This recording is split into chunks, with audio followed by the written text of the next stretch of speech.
Joining us now is Stacie, Ruth, and Carrie, Beth Stoeltin, and they're Christian authors, recording artists, and co-founders of the 1,000-strong Christian Patriot Movement. And ladies, welcome back.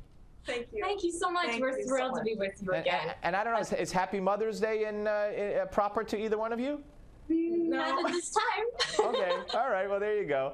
All right, so let's That's not our mom. How about that, Steve? Okay, fair enough. Let's talk about this before we talk about what you actually came on to discuss, because it all is in the same under the same realm, the 9/11 issue. And you know, just to think, you know, I remember when Mayor Bloomberg, when the parents or the loved ones of the missing, the remains were on the Staten Island dump, and they were there for so many years, and they wanted the Army Corps of Engineers to come in and the experts to sift through everything and come up with any kind of remains that they could come up with. And I remember Mayor Bloomberg said, no, we're not going to do it. Well, this moving of those remains, if you will, and deciding where they will go, and that is way underground in a room that no one's going to be able to see, except for the loved ones when they make an appointment to go in there, seems just as arrogant as what Bloomberg had done. Right. Oh, yes, and then some. That is so disrespectful and dishonoring. You know, no respect for life, for those people who died on that horrible day. I'll never forget it. These are human beings. I think every American should be offended by this. Exactly. That fellow Americans, you know, their remains are being treated with such disrespect. You know, what's more, I would have to say is that, in summary, I would just say this is just plain sick. Yeah.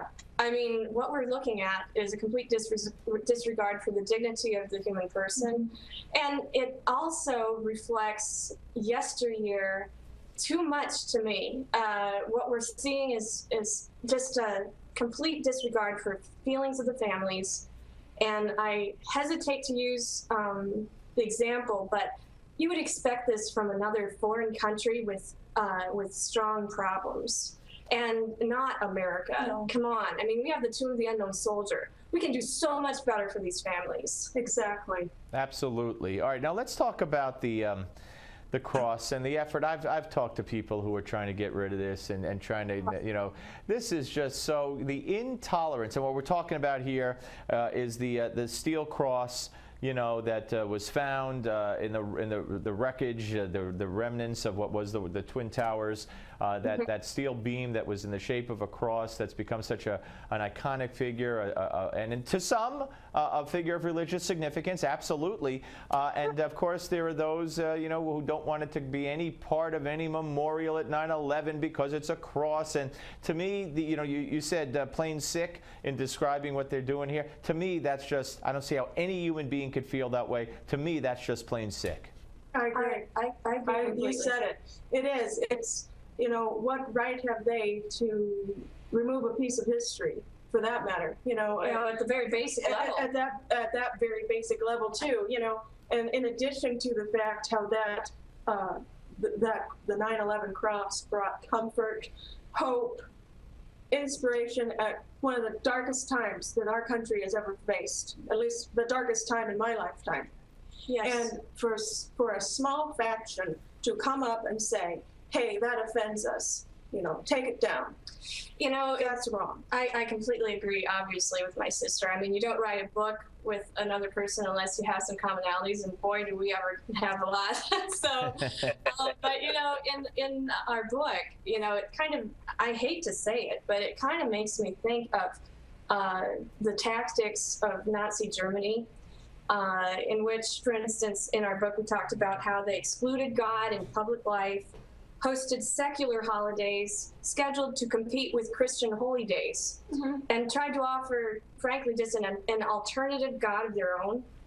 And what we saw, you know, for instance, I have in here, in 1939, when Germany invaded Poland, the SS killed all clergy, as well as the aristocrats, and amongst, of course, the Jewish people. We as Christians love Jewish people, and we as Christians are also suffering, and also have suffered in the past, from government that is just plain too big and too oppressive of freedom. Well, Stacie, first of all, say you had the book, but hold up the book and show everybody the book and tell everybody the title.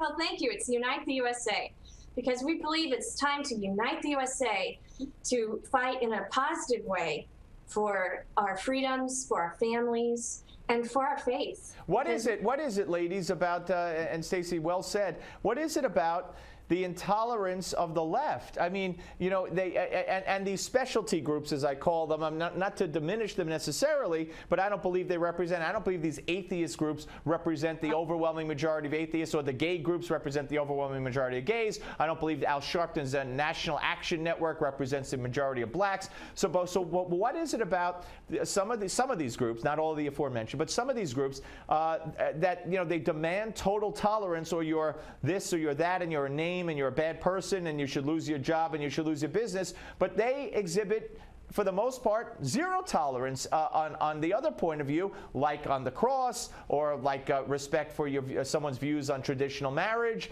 I never understood that. Mm-hmm. I know. They try to make it logical when the bottom line, it is not logical, because, you know, we should have, you know, our rights protected by the First Amendment as well. You know, just because they feel a certain way should not mean that we must bow down to what they say.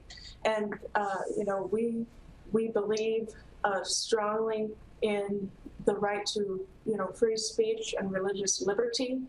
And That's right.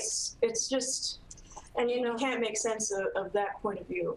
You know, it's freedom of religion, not freedom from religion. Exactly. And so we don't believe that we can make anybody a Christian. That's between your heart and the Lord. So what's the big threat here? You know? Well, you know, there was a Supreme Court ruling earlier this week, which I'm sure you ladies are aware of, and it was good news, a 5-4 decision, and it was based on a case up in Troy, New York. Greece, New York. See, I said Troy, Greece, New York. Yeah. And they were opening their town council meetings with a prayer, usually a Christian prayer. And it went to the courts, and the lower court said, can't do that. They went all the way to the Supreme Court, and 5-4, they ruled. Justice Kennedy, writing for the majority, said it's not so much a religious thing at these meetings. It's a tradition. It's a tradition of our nation. We're a Judeo-Christian nation, and there's nothing wrong with these kinds of prayers. They're not designed, as you said, to convert or preach. It's just what people do. So that was a reason for me, and I'm sure for you, to smile and say, finally, you know, common sense prevails on an issue like this. That's for sure. That's for sure. It was refreshing, because so often we are getting, you know, the reverse these days. Oh yes. Where, you know, respect for religion or, you know, faith is diminished. Oh, that's the truth. And you know, when we were on Fox News, because we had actually an online prayer event to confront the fact that they weren't going to allow prayer at the 10th anniversary of 9/11. Right, I remember that. Yeah. Oh, thank you. Well, anyway, when we did that, we went and we visited the site, and we saw the cross there.